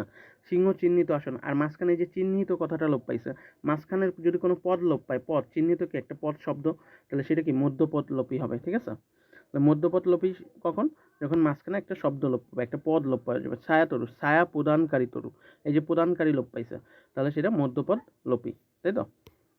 তারপর হচ্ছে কি জ্যোৎস্না রাত, তাহলে জ্যোৎস্না স্নাত রাত, হ্যাঁ ওই যে স্না তো শব্দটা হ্রাস পাইছে, ঠিক আছে, লোপ পাইছে, তাহলে জ্যোৎস্না স্নাত রাত মধ্যপদ লোপী। জয় মুকুট, জয় লব্ধ মুকুট, হ্যাঁ জয় মুকুট, জয় লব্ধ মুকুট, লব্ধটা বাদ গেছে। জয় পতাকা, জয় সূচক পতাকা, সূচক বাদ গেছে, তার মানে মধ্যপদ লোপী কর্মধারয়। পলান্ন, পল মিশ্রিত অন্ন, মিশ্রিত কথাটা বাদ গেছে। দুগ্ধ ভাত, দুগ্ধ মাখানো ভাত, তাহলে দুগ্ধ মাখানো ভাত, ঠিক আছে, সেটা হচ্ছে মধ্যপদ লোপী কর্মধারয়। আবার এটাকেই দুগ্ধ মাখানো ভাত, তাহলে এই মাখানো শব্দটা বাদ গেছে। ধর্মঘট, ধর্ম রক্ষার্থে ঘট, তাই তো, ধর্ম রক্ষার্থে ঘট, তাহলে এই রক্ষার্থে কথাটা বাদ গেছে, তাহলে মধ্যপদ লোপী কর্মধারয়। ধর্মকার্য, ধর্মবিহিত কার্য, বিহিত কথাটা লোপ পাইছে। মধ্যপদ লোপী কর্মধারয় আরও কিছু দেখি। বদ্বীপ, ব আকারের যে দ্বীপ, বদ্বীপ, ব আকারের যে দ্বীপ, তাহলে আকারের কথাটা বাদ গেছে। মৌমাছি, মৌ আশ্রিত মাছি, তাহলে মধ্যপদ লোপী, হ্যাঁ আশ্রিত। সন্ধ্যা প্রদীপ, সন্ধ্যায় জ্বালানো হয় যে প্রদীপ, এই যে জ্বালানো হয় এটা বাদ গেছে, তাই তো। তারপরে শিক্ষামন্ত্রী, শিক্ষা বিষয়ক মন্ত্রী, বিষয়ক কথাটা বাদ গেছে। হাঁটু জল, হাঁটু পরিমাণ জল, হাঁটু জল, হাঁটু পরিমাণ জল, হাঁটু জল, হাঁটু পরিমাণ জল। এবার কি আয়কর, আয়ের উপর ধার্য যে কর, আয়ের উপর ধার্য যে কর, আয়কর, এই যে উপর ধার্য, হ্যাঁ পরিমাণ, এগুলো মাঝখানেরগুলো লোপ পাইছে, তাই মধ্যপদ লোপী কর্মধারয়। এরপর আসি উপমান কর্মধারয়।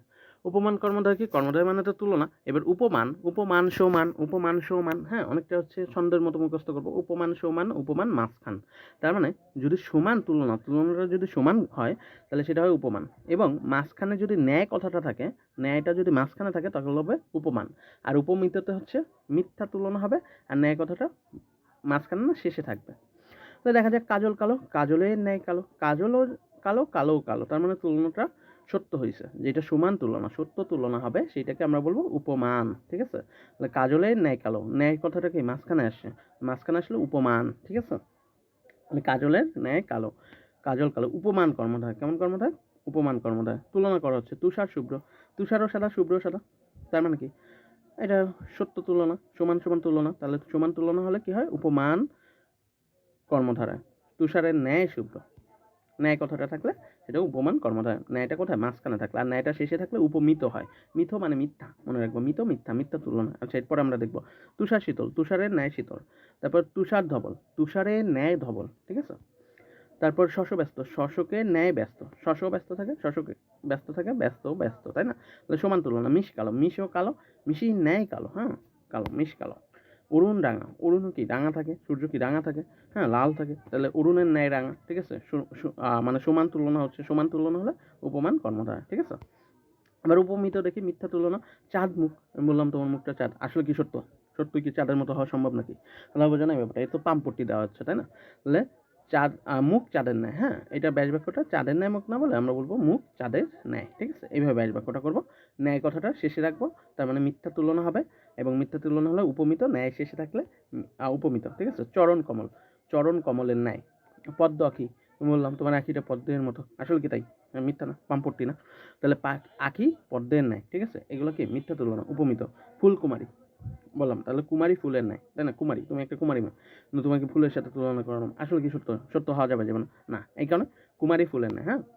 ফুলকুমারী। বজ্রকণ্ঠ, তার কণ্ঠটা বজ্রের ন্যায়। আসলে কি কণ্ঠ কখনো বজ্রের মতো বজ্রপাতের মতো হবে? হবে না। তাহলে এই যে মিথ্যা তুলনা, কণ্ঠ বজ্রের ন্যায়, হ্যাঁ? বাহুলতা, তাহলে কি বাহু লতার ন্যায়, এটা বহুলতা না, হবে বাহুলতা, হ্যাঁ? আকারটা মিসিং আছে, বাহুলতা। তার মানে বাহু লতার ন্যায়, যে তার বাহুটা অনেক চিকন, তাই বলে কি লতার মতো হবে? হবে না। তার মানে মিথ্যা তুলনা, তুলনা করছি বাট মিথ্যা। মিথ্যা তুলনা হলে উপমিত, মিত মিথ্যা। মনোবিহঙ্গ, মনোবিহঙ্গের ন্যায়। মুখচন্দ্র, ওই মুখচন্দ্রের ন্যায়, চাঁদমুখ আর মুখচন্দ্র একই রকম, হ্যাঁ? তাহলে উপমিত কর্মধারয়, ঠিক আছে? রক্তকমল, কমল রক্তের ন্যায়, এরকম হবে। সিংহ পুরুষ, পুরুষ সিংহের ন্যায়। আচ্ছা, সিংহ পুরুষ, সিংহ কি কখনো পুরুষের মানে পুরুষ কি কখনো সিংহের মতো হতে পারে? আমরা তুলনা করছি সিংহের সাথে, কিন্তু বাস্তবতা হবে না। তার মানে সিংহ পুরুষও কি হবে? উপমিত কর্মধারয় হবে, ঠিক আছে? আচ্ছা, এইবার আমরা দেখি তার পরবর্তী কর্মধারয়, সেটা হচ্ছে রূপক কর্মধারয়। রূপক কর্মধারয়টা চেনার উপায় ব্যাস বাক্য জানা খুব সোজা, যে রূপ থাকবে, রূপ থাকলে রূপক কর্মধারয়। আর অথবা আমি রূপক কর্মধারয় অন্যভাবে চিন্তা করবো, হচ্ছে প্রথমটা অদৃশ্যমান, পরেরটা দৃশ্যমান, এরকম হলে রূপক কর্মধারয়। যেরকম বিষাদ সিন্ধু। আচ্ছা, বিষাদ, বিষাদ দুঃখ, দুঃখ কি দেখা যায়? দেখা যায় না। সিন্ধু, সিন্ধু তো সাগর, দেখা যায়। তাহলে একটা অদৃশ্যমান, একটা দৃশ্যমান, তার মানে কি হয়ে যাবে? রূপক কর্মধারয়। অদৃশ্যমান দৃশ্যমান হলেই রূপক। লেটার ব্যাস বাক্য কিরকম আসবে? বিষাদ রূপ সিন্ধু, হ্যাঁ? বিষাদ রূপ সিন্ধু। কাল সিন্ধু, ঠিক একই কথা, কাল রূপ সিন্ধু, ঠিক আছে? তারপরে কি আছে? ক্ষুধা অনল, ক্ষুধা আর অনল, ক্ষুধা রূপ অনল, ঠিক আছে? তারপরে মানে আমি কি ক্ষুধা, ক্ষুধা কি দেখা যায় নাকি? খিদা, খিদা পাইছে অনুভব করা যায়, বাট দেখা যায় না। আর অনল, অনলে আগুন, আগুন তো দেখা যায়। ক্ষুধা অনল, তাহলে একটা দেখা যাচ্ছে না, একটা দেখা যায়, তাহলে সেটা হবে আমাদের রূপক কর্মধারয়, ঠিক আছে? অদৃশ্যমান আর দৃশ্যমান। ক্ষুধা রূপ অনল, তখন রূপটা আসবে, তাই না? জীবন প্রদীপ, ভাই জীবন দেখা যায় না, কিন্তু প্রদীপ কিন্তু দেখা যায়। জীবন, জীবন কি দেখা যাচ্ছে না? তাহলে জীবন রূপ প্রদীপ, তাহলে জীবন রূপ প্রদীপ, তাহলে এই রূপটা থাকবে, সেটা রূপক কর্মধারয়। বা আমার একটা অদৃশ্যমান একটা দৃশ্যমান হলেই রূপক কর্মধারয়। জীবন নদী, ভাই জীবন দেখতে পাচ্ছ না, নদী দেখতে পাচ্ছি, তাহলে জীবন রূপ নদী। তারপর হচ্ছে দিল দরিয়া, দিল কি দেখা যায় নাকি? তোমার দিল, হ্যাঁ? কেমন, আমি তো দেখতেই পেলাম না, তাই না? তাহলে দিল দরিয়া, তাহলে দিল রূপ দরিয়া, দরিয়া তো জানি, হ্যাঁ? সাগর নদী এগুলো, তাই না? দিল দরিয়া, দরিয়া দেখা যায়। দেহলতা, দেহরূপ লতা। এরপর কি? পরাণ পাখি, পরাণ রূপ পাখি, ঠিক আছে? পরাণ দেখা যায় না, কিন্তু পাখি তো দেখা যায়। তুমি আমার পরাণ পাখি। প্রাণ জোয়ারা, প্রাণ রূপ জোয়ারা, তাই না? আচ্ছা, তারপরে রূপক কর্মধারয় বুঝলাম। এরপর আরও আছে ভব নদী, ভবরূপ নদী। তারপর মনোমাঝি, ঠিক আছে? মন দেখা যায় না, মাঝি দেখা যায়, মনোরূপ মাঝি, তাই না? আমি তোমার মনোমাঝি হতে চাই। তারপর কি? যৌবন সূর্য, যৌবন রূপ সূর্য, তাই তো? আচ্ছা, তারপর মোহনিদ্রা, মোহরূপ নিদ্রা। ওকে, তাহলে আমরা রূপক কর্মধারয়টা বুঝতে পারলাম। এরপরে পরবর্তী যদি দেখি, আমাদের পরবর্তী টপিকটা হচ্ছে দ্বিগু সমাস। দ্বিগু মানে কি বলছিলাম? যে সংখ্যা থাকবে। দ্বিগু, দ্বি শব্দের অর্থ তো দুই, দুই মানে সংখ্যা, সংখ্যা থাকবে আর ব্যাস বাক্য থাকবে সমাহার, সমষ্টি বা সমাহার, তাহলে সেটা দ্বিগু হয়ে যাবে। এরকম কি আছে? চৌরাস্তা, চার রাস্তা সমাহার, চৌরাস্তা, ঠিক আছে? চার রাস্তা সমাহার। ওকে, এই যে চৌরাস্তা, রাস্তা কি বোঝাচ্ছে নাকি চার কি বোঝাচ্ছে? অবশ্যই রাস্তা কি বোঝাচ্ছে? পরপথ, পরপথকে বোঝাইলে তো দ্বিগু হয়, তাই না? পরপথ হলে তিনটা হয়, দ্বিগু, কর্মধারয় আর কি তৎপুরুষ। তার মধ্যে আমাদের বলছি যে দ্বিগু হবে কখন? যদি সংখ্যা থাকে সামনে, সামনে সংখ্যা আছে, তার মানে কি এটা কি হয়ে যাবে? তখন হচ্ছে দ্বিগু হয়ে যাবে, তাই তো? চৌরাস্তা, চার রাস্তার সমাহার, ঠিক আছে? ঠিক একইভাবে চতুর্দশপদী, চতুর্দশ পদের সমাহার, হ্যাঁ? 14 পদের যে সমাহার সেটাকে বলা হয় চতুর্দশপদী, তাই না? চতুর্ভুজ, চার ভুজের সমাহার, তাই তো? চতুর্ভুজ, চতুর্ভুজকে আবার বহুবিধীও বলা যায়, ঠিক আছে? মানে একটাকে অনেকভাবে বলা যায় আর কি, হ্যাঁ? তাহলে দ্বিগু সমাস, চতুষ্পদী, তাহলে কি আসবে? চার পদের সমাহার, সমাহার দিয়ে করলে আমরা আসবে দ্বিগু। চতুষ্পদী, চার, হ্যাঁ? চার সংখ্যা পাইছি, সংখ্যা পাইলেই কি দ্বিগু। 13 নদী, 13 পাইছি, সংখ্যা পাইছি, 13 নদীর সমাহার, প্রথমে সংখ্যা, সংখ্যা পাইলেই তাই। তেপান্তর, তিন প্রান্তরের সমাহার, তেপান্তর।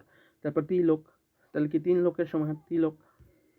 ত্রিফলা, তিন ফলের সমাহার, হ্যাঁ? তিরি, তি মানে তিন, সংখ্যা পাচ্ছি, সংখ্যা মানে দ্বিগু। তে মাথা, তিন মাথার সমাহার, হ্যাঁ? সংখ্যা পাচ্ছি। তে ভাগা, তিন ভাগের সমাহার, ঠিক আছে? তাহলে নবরত্ন, নব, নব কিন্তু নয়, নয়, নয়, তাহলে 9 রত্নের সমাহার বা নবরত্নের সমাহার। তাহলে নবরত্ন এটা কিন্তু নয়, নয়, নয়, নয়, নয়, নয়, নয় সংখ্যাকে বোঝায়, তার মানে সংখ্যা, দ্বিগু সমাস, হ্যাঁ? নবরত্ন। ওকে, তারপরে দেখি আমরা, তারপরে কি আছে? এরপর আরও দ্বিগু সমাহার কিছু দেখি, যেরকম কি পঞ্চবটী, পঞ্চবটের সমাহার, ঠিক আছে? তারপর শতাব্দী, শত অব্দের সমাহার, শত সংখ্যা পাচ্ছি। ষড়ভুজ, ষড় মানে ছয়, ষড় মানে ছয়, ছয় ভুজের সমাহার, হ্যাঁ? তাহলে কি সংখ্যা পেলে দ্বিগু। ষড় ঋতু, ছয় ঋতুর সমাহার, তার মানে কি আমাদের সংখ্যা পাচ্ছি। সপ্তাহ, সপ্তাহের সমাহার। সপ্তর্ষি, সপ্তঋষির সমাহার, তাহলে এগুলো কি সব দ্বিগু হবে। সপ্তডিঙ্গা, তাহলে সপ্তডিঙ্গির সমাহার। তে পায়ে, তিন পায়ের সমাহার, ঠিক আছে? তাহলে আমরা দ্বিগু সমাসগুলো দেখলাম। এইবার আসি সংখ্যাবাচক বহুবিধিও আছে, মানে বহুবিধি সেটাও সংখ্যা আছে, এই যে একটু পার্থক্য করতে হবে, যে দ্বিগুতেও সংখ্যা আবার সংখ্যাবাচক বহুবিধিতেও সংখ্যা, কিন্তু পার্থক্যটা কি? যে আমার ওইখানে কি হবে? পরপদ প্রধান পাবে, আর বহুবিধিতে কোনোটাই প্রধান পাবে না, উল্টাপাল্টা। যেরকম দশানন, 10 সংখ্যা আছে দ্বিগু দিব না, দশানন, 10 আনন যার, দশানন। আচ্ছা 10টা মাথা যার, সেই কি দশানন না? দশানন কিন্তু মূলত রাবণ, হ্যাঁ, আনন মানে মুখ বা মাথা, তাহলে 10টা মাথা যার রাবণের, তাহলে এটা দশানন। 10কেও বোঝাচ্ছে না, আননকেও বোঝাচ্ছে না, মুখকেও বোঝাচ্ছে না, তারপর তোমার হচ্ছে 10কেও বোঝাচ্ছে না। যদি এটা কোনোটাকেই বোঝাবে না, সেইটা হবে কি? তখন হবে অন্য কোনো কিছুকে বোঝালে সেটা হয় বহুবিধি, বিড়িখোর, উল্টাপাল্টা বলে। হুম, পূর্বপদ বলে না, পরপদ বলে না, বলে উল্টাপাল্টা। দশানন, দশানন দিয়ে বোঝাচ্ছে হচ্ছে কি? রাবণকে, রাবণ, তাই না? রাবণের 10 মাথা, তার মানে বহুবিধি হয়ে যাবে। এবং কেমন বহুবিধি? সংখ্যাবাচক বহুবিধি। 10 ভুজা, ঠিক আছে, কিভাবে? 10 ভুজ যার, 10টা হাত যার, ভুজ মানে হাত, 10 হাত যার কে? দুর্গা, তাই না? তারপর ত্রিনয়ন, 3 নয়ন যার, ত্রিনয়ন, 3 নয়ন যার, সংখ্যা আছে 3টা নয়ন যার, সেই কি ত্রিনয়ন না?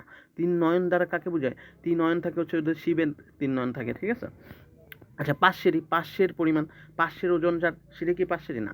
পাঁচশেরই কোনো বস্তুকে বোঝাচ্ছে, পাঁচকে বোঝাচ্ছে না, শেরকেও বোঝাচ্ছে না। পাঁচশেরই একটা ওজনের বস্তু যেটা, সেটার নাম পাঁচশেরই, ঠিক আছে? আচ্ছা সে তার, তিন তার যার, হ্যাঁ, সে মানে তিন, তিন একটা শব্দ সংখ্যা, তাহলে দ্বিগু দিব না রে ভাই, দ্বিগু দেওয়া যাবে না। সে তার, কারণ এটা কি তারকে বোঝাচ্ছে না, একটা কি বাদ্যযন্ত্র, সে তার, সে তার একটা কি বাদ্যযন্ত্র, অন্য কিছুকে বোঝাচ্ছে, সেটা হচ্ছে কি? বহুবিধি। অন্য কিছুকে বোঝাইলে বহুবিধি, বিড়িখোর, অন্য কিছু বলে, উল্টাপাল্টা বলে, হ্যাঁ। আচ্ছা বহুবিধি সমাসগুলো আমরা এখন দেখি। বহুবিধি সমাসগুলো চিনব কি করে? যেটার ব্যাস বাক্যে যে যা বা যার থাকবে, যে যা যার, সেটা হচ্ছে বহুবিধি। এবং অন্য কিছু বোঝাবে, অন্য কিছু বোঝাবে, সেটা হচ্ছে বহুবিধি। বিড়িখোর অন্য কিছু বলে, উল্টাপাল্টা বলে, হ্যাঁ। পূর্বপদে বলে না, পরপদে বললো না, বলে হচ্ছে অন্য পদ, সেটা হচ্ছে বহুবিধি। এখন সাধারণ বা বহুবিধি দেখে, যেরকম বিনা পানি, বিনা পানি মানে হচ্ছে বিনা পানিতে যার, বিনা পানিতে যার। এখন বিনা মানে কি? বিনা মানে হচ্ছে বাদ্যযন্ত্র, আর পানি মানে হাত, মানে যার হাতে কি আছে? বিনা আছে। তাহলে যার হাতে বিনা আছে, এটা কি বিনাকে বোঝাবে না পানিকে বোঝাচ্ছে? না, যার হাতে বিনা আছে এটাকে বোঝা যাচ্ছে লক্ষ্মীকে, লক্ষ্মী, লক্ষ্মী। হিন্দুদের এই যে লক্ষ্মী ঠাকুর, এই যে লক্ষ্মীর হাতে কি থাকে? ওই যে বিনা আছে। এইখানে বিনাকেও বোঝাচ্ছে না, পানিকেও বোঝাচ্ছে না, অন্য কিছুকে বোঝাচ্ছে। অন্য কিছু বুঝাইলে সেটা বহুবিধি। এবং যে যার আছে, যে যা যার, এগুলো থাকলে বহুবিধি। ঠিক আছে, কিভাবে? ক্ষণজীবী, ক্ষণজীবন যার। তারপর হচ্ছে কি? কুসম্বন্ধ, কুৎ সম্বন্ধ যে। আবার গায়ে পড়া, গায়ে পড়ে যে। তারপর কি? চন্দ্রচূড়, চন্দ্রচূড়ায় যার। তারপর হচ্ছে তিমির কুন্তলা, তিমিরের ন্যায় কুন্তল যার। হ্যাঁ, ওই যে যার আছে, যার থাকার কারণে বহুবিধি। ন্যায় থাকলে তো হয়তো উপমান, কিন্তু ন্যায়ও আছে, আবার যারও আছে, যার, যার চলে আসবে, হ্যাঁ, তোমার হচ্ছে বহুবিধি। তিমির বিদারী, তিমির বিদীর্ণ করে যে, যে যা যার, ঠিক আছে? তমাশায় আচ্ছন্ন যা, যা আছে, বহুবিধি। দোভাষী, দুই ভাষায় বিজ্ঞ যে, দোভাষী, ঠিক আছে? ভাষাকেও বোঝাচ্ছে না, দুইকেও বোঝাচ্ছে না, বোঝাচ্ছে দোভাষী একজন ব্যক্তিকে। নদীমাতৃক যার, নদীমাতা যার, নদীমাতৃক আমাদের বাংলাদেশকে বোঝাচ্ছে, নদীকেও বোঝাচ্ছে না, মাতাকেও বোঝাচ্ছে না। এখানে নদীমাতৃক মানে কি? বাংলাদেশ বোঝাচ্ছে, নদীকেও বোঝাচ্ছে না, মাতাকেও বোঝাচ্ছে না, নদীমাতৃক, তার মানে অন্য কিছু দেশকে বোঝাচ্ছে। অন্য কিছু হলেই বহুবিধি, তাই না? ওকে, তারপর দেখি বহুবিধি সমাসের আর কি আছে। নীলাম্বর, নীল অম্বর যার, ঠিক আছে? আকাশকে বোঝায় নীলাম্বর। বিপত্নিক, বিগত হয়েছে মানে, বি মানে গত হয়েছে, মারা গেছে, যার পত্নী যার, বিপত্নিক, তার মানে বিধবাকে বোঝাচ্ছে, তাই না? বিপত্নিক, তাই তো? মানে বিধবার উল্টাটা আর কি, ছেলেদের বোঝাচ্ছে। তাহলে কি বি কেও বোঝাচ্ছে না, পত্নী, পত্নীকেও কিন্তু বোঝাচ্ছে না, এখানে স্ত্রীকে বোঝাচ্ছে না, বোঝাচ্ছে কি? তার স্বামীকে, বিপত্নিক। মন্দ ভাগ্য যার, ঠিক আছে? মনোহরিণী, মন হরণ করে যে রমণী তুমি, মনোহরিণী, তাই না? তোমাকে বোঝাচ্ছে। তাহলে সেটা কি? অন্য কিছুকে বোঝাচ্ছে, তার মানে বহুবিধি। বিড়ি খেয়ে এই কথা বললাম আমি। তাহলে মন হরণ করে যে, হ্যাঁ, মনোহরণী। সহোদর, সমান উদর যাদের, ঠিক আছে? সহোদর দুই ভাইকে বোঝাচ্ছে। উদর, উদর মানে পেট, পেটকে কি বোঝাচ্ছে? সহোদর, কোনোটাকে বোঝাচ্ছে না, অন্য কিছু ভাইকে বোঝাচ্ছে, তাহলে সেটা বহুবিধি সমাস। তারপর সে তার, ওই যে যেটা বললাম, তিন তার যার, তাই না? বাদ্যযন্ত্রকে বোঝাচ্ছে, তাহলে সে তার। এটা কেমন? আবার তুমি বলতে পারো সংখ্যাবাচক বহুবিধি, অথবা খালি বহুবিধি লিখলে হবে, হ্যাঁ। সতীর্থ, সমান তীর্থ যার, ঠিক আছে? তারপর সুহৃদয়, সুন্দর হৃদয় যার, ঠিক আছে? যে আমার সুন্দর হৃদয়, সুহৃদয়, হ্যাঁ, তবুও তোমার মন পাই না। তারপরে মৃত্যুঞ্জয়, মৃত্যুকে জয় করেছে যে, ঠিক আছে? তারপর আসি বহুবিধি সমাসের মধ্যে আর কি আছে। মধুকর, মধু আহরণ করে যে, ঠিক আছে? মধুকর, তাহলে এখানে মধুকে বোঝাচ্ছে না, করকে বোঝাচ্ছে না, ঠিক আছে? কর মানে হাত, হাতও বোঝায় না, মধুও বোঝায় না, যে মধু আহরণ করে, ঠিক আছে? হ্যাঁ, মৌয়াল যারা, তাদেরকে বোঝাচ্ছে মধুকর। তারপর হচ্ছে কি? বিশালাক্ষী, বিশালক্ষী যার, ঠিক আছে? বিশালাক্ষী, যেরকম তোমাকে বোঝাচ্ছে, ধরলাম তোমার বিশালক্ষী, হ্যাঁ, সুন্দর লক্ষ্মী, বিশালক্ষী যার। স্বাক্ষর, স এর অক্ষর, ঠিক আছে? অক্ষর বোঝাচ্ছে না, স্বাক্ষর বলতে কি? একটা ওই যে সিগনেচার যেটা, ঠিক আছে? ওইটাকেই স্বাক্ষর বলে। খালি অক্ষর লিখলে কি স্বাক্ষর না, তাহলে অন্য কিছু বোঝাচ্ছে, হ্যাঁ? তাহলে স্বাক্ষর। চতুর্দশপদী, চতুর্দশ পদ যার, ঠিক আছে? চতুর্দশপদী, তে পায়া, তিন পায়া যার, ওকে। তারপরে আমরা যদি দেখি সহার্থক বহুবিধি, সহার্থক হচ্ছে স শব্দটা থাকবে শুরুতে, হ্যাঁ, আর বর্তমান ব্যাস বাক্য থাকবে, ঠিক আছে? তাহলে সহার্থক বর্তমান। তাহলে এই যে সবান্ধব, সর জায়গায় জাস্ট বর্তমান বসিয়ে দেবো, পরে বসিয়ে দেবো, তাহলে বান্ধব সহ বর্তমান, হ্যাঁ, বান্ধব সহ বা বান্ধব বর্তমান, সেটা হচ্ছে সবান্ধব। তারপর হচ্ছে সদর্প, দর্পের সহিত বর্তমান, তারপর হচ্ছে কি সহৃদয়, হৃদয়ের সহিত বর্তমান। তারপর হচ্ছে কি সশস্ত্র, অস্ত্রের সহিত বর্তমান। তাহলে এই যে সহিত বর্তমান দিয়ে দেবো সয়ের জায়গা, আর হচ্ছে সহার্থক বহুব্রীহি, ঠিক আছে। আচ্ছা, তারপরে দেখি ব্যতিহার বহুব্রীহি। ব্যতিহার আমি মনে রাখি হার, কেউ কাউকে হারায় না, কেউ কাউকে হারায় না। তাহলে হারায় না, হারাইতে গেলে কি দুইজন লাগবে লোক, দুইজন থাকবে কিন্তু দুইটা একই শব্দ দুইবার থাকবে, একই শব্দ দুইবার থাকবে। কিরকম আমরা একটু দেখি, হ্যাঁ, ব্যতিহার। এরকম গলাগলি, এই যে গলা শব্দটা দুইবার আছে, গলাগলি, তাই না, কেউ কাউকে হারায় নাই, ঠিক আছে। গলায় গলায় যে ভাব, গলাগলি, ঠিক আছে, দুইটা আছে, গলাগলি, গলা গলা।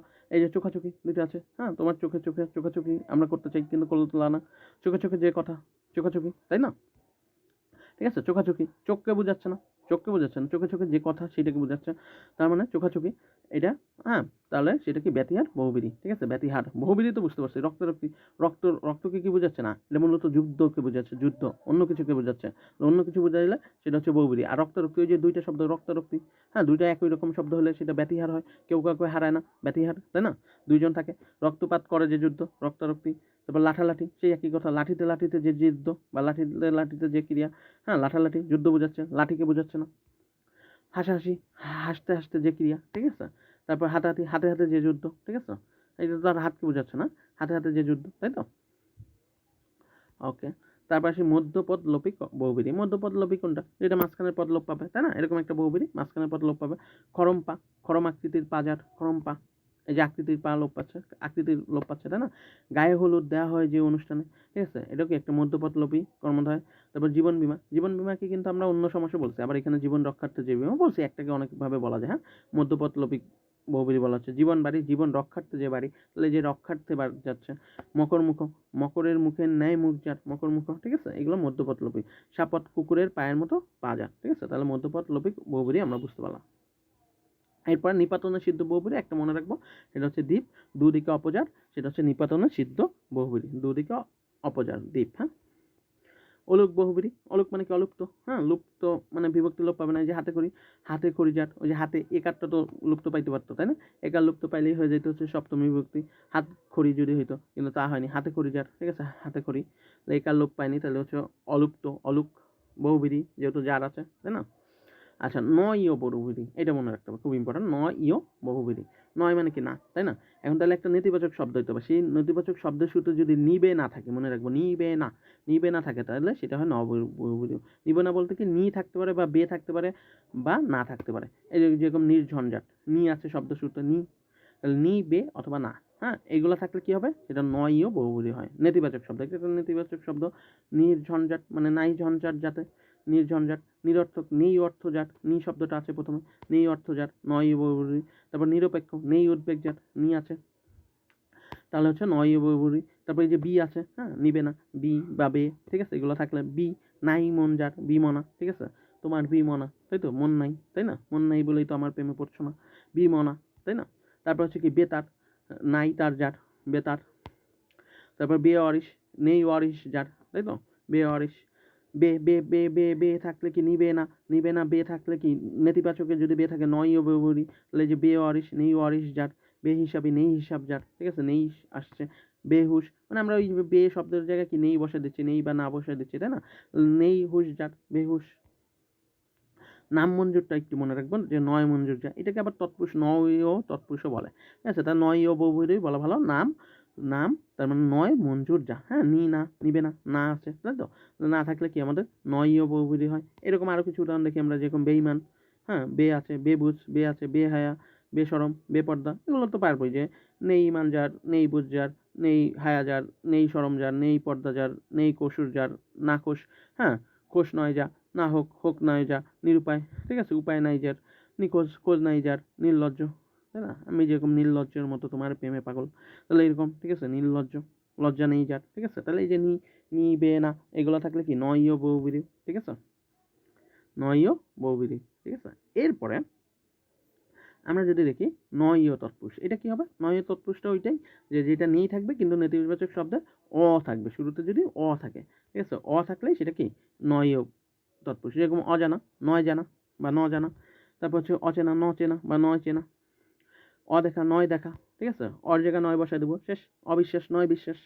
অ থাকলে নয় ও তৎপুরুষ। অকাল, নয় কাল। অঘাট, নয় ঘাট, ঠিক আছে। অসুর, নয় সুর। অলৌকিক, নয় লৌকিক। তবে কিছু অ থাকলেই যে আমরা নয়ীয় তৎপুরুষ বলবো তা না, কিছু অ আছে কিন্তু তারপর সেটা নয়ীয় তৎপুরুষ না হয়ে আমাদের হয় কি নয়ীয় বহুব্রীহি হয়। এই কথা একটু মনে রাখবো, হ্যাঁ, যে নেই যার থাকবে, নেই যার বা নেই যা, যে যাকে এরকম থাকলে আমাদের সেটা নয়ীয় বহু তৎপুরুষ না বলে নয়ীয় বহুব্রীহি বলবো। আমরা দেখলাম যে অ থাকলে কি বলে নয়ীয় তৎপুরুষ বলে, কিন্তু কিছু আছে, কয়েকটা শব্দ আছে যেটা আমরা মনে রাখবো নয়ীয় বহুব্রীহি হয়। যেরকম অপয়া, পয়া নেই যার, তাই না, নাই পয়া যার, এরকম অকেজো কাজ নেই যার, এগুলো নয়ও বহুব্রীহি হবে। ওই যে যার আছে ওই কেন বুঝ নেই যার, অবুঝ, তাই না, তুমি যেরকম অবুঝ বালিকা বা অবুঝ বালক, তাই তো। ওকে, তারপরে আসো নিত্য সমাস। নিত্য সমাস মনে রাখবে এটা, যে অন্তরে বুঝছো আমার অন্তরে প্রচুর প্রেম, কেমন প্রেম, 92টা প্রেম, হ্যাঁ 90 99টা প্রেম, 92টা 93টা প্রেম, এরকম, ঠিক আছে। আমার অন্তরে 92টা প্রেম মাত্র, ঠিক আছে, আমার অন্তরে কি 92টা প্রেম মাত্র, নিত্য নিত্য দিন আমি প্রেম করি, এটা মনে রাখবো, নিত্য দিন আমি প্রেম করি, অন্তরে 92টা প্রেম মাত্র। তাহলে এই মাত্র, অন্তর, ঠিক আছে, আর 92, এই টাইপের শব্দ থাকলে কি হবে নিত্য সমাস। তাহলে অন্তরের জায়গায় জাস্ট অন্য বসায় দিব, নিত্য সমাস পেয়ে যাবো। যে গৃহান্তর অন্য গৃহ, গ্রামান্তর অন্য গ্রাম, ঠিক আছে। তারপর হচ্ছে কি তন্মাত্র, তৎমাত্র বা কেবল তা, তন্মাত্র, মাত্র, মাত্র আর অন্তর দেখেই কি নিত্য সমাস বসায় দিচ্ছি। দেশান্তর, ওই যে অন্তর, অন্তর মানে কি বলছি নিত্য, অন্য দেশ অন্তর, দ্বীপান্তর অন্য দ্বীপ, 92 2 এবং 90, 93 বলে কি 3 এবং 90, তাহলে এই যে 92 93 94 এগুলো সব কি নিত্য সমাস, ঠিক আছে।